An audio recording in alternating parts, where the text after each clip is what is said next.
Bonjour et bienvenue.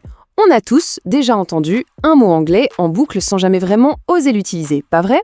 Eh bien aujourd'hui, on s'attaque à l'un de ces mots. Il a l'air tout simple, mais il est absolument essentiel pour parler de notre quotidien.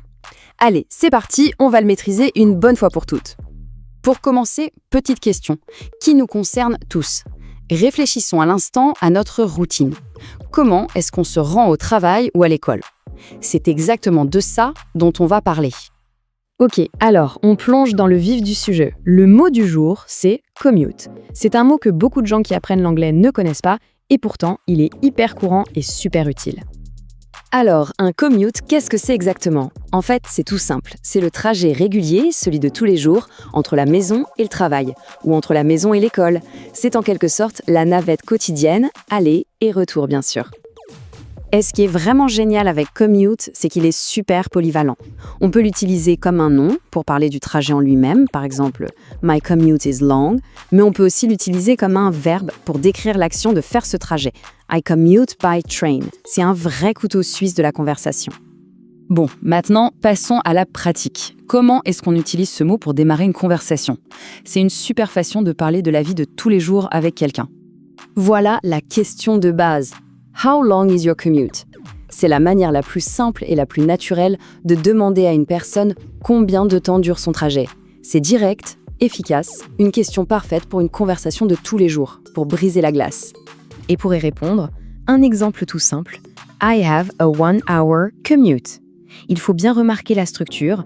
I have a, on ajoute la durée, et on termine par le mot commute utilisé comme un nom. C'est une formule vraiment très courante. Bien sûr, il y a plusieurs façons de formuler la réponse. On peut dire « I have a 15-minute commute » ou alors « My commute is 1 hour ». Si le trajet est rapide, on peut juste dire « My commute is short ». L'important, c'est de choisir la phrase qui vient le plus naturellement. Ok, on sait maintenant parler de la durée. Passons à la suite logique. Comment décrire le moyen de transport qu'on utilise pour ce fameux trajet? Pour poser la question, on peut demander directement « How do you commute ?» c'est-à-dire « Comment fais-tu le trajet ?» Ou alors, on peut poser une question un peu plus ouverte comme « What's your commute like ?» qui veut dire « Il est comment ton trajet ?» Et là, ça invite la personne à donner un peu plus de détails.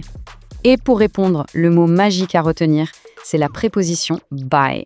On va dire « I commute by bike, by subway, by car ». Mais attention, il y a une petite exception à connaître. C'est pour la marche. On ne dit pas by foot, non, on dit on foot. Donc, I commute on foot. Ça, c'est bon à savoir. Allez, maintenant, on assemble toutes les pièces du puzzle. On peut dire par exemple, I commute every day by train. It's a 45-minute commute. Et là, on a tout. L'action, avec le verbe commute, le moyen de transport, by train, et la durée. C'est une description complète et qui sonne parfaitement juste. On continue à enrichir notre vocabulaire. Après commute, je voudrais présenter un autre petit mot, mais qui est hyper utile pour parler des trajets et des distances. Le mot away. Le mot away, il est juste parfait pour décrire la distance entre deux points. Que ce soit pour le boulot, un voyage ou simplement pour situer un endroit, il est vraiment très polyvalent. Imaginons qu'on nous pose cette question « How far is your work ?» À quelle distance est ton travail? Eh bien, c'est là que notre nouveau mot away va devenir notre meilleur ami.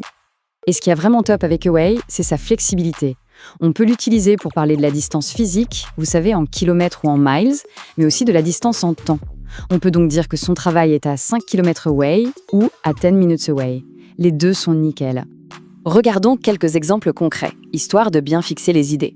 My work is 5 km away. My school is 10 minutes away. On voit bien que ça marche pour le travail comme pour l'école. Et ça marche même pour dire où on habite.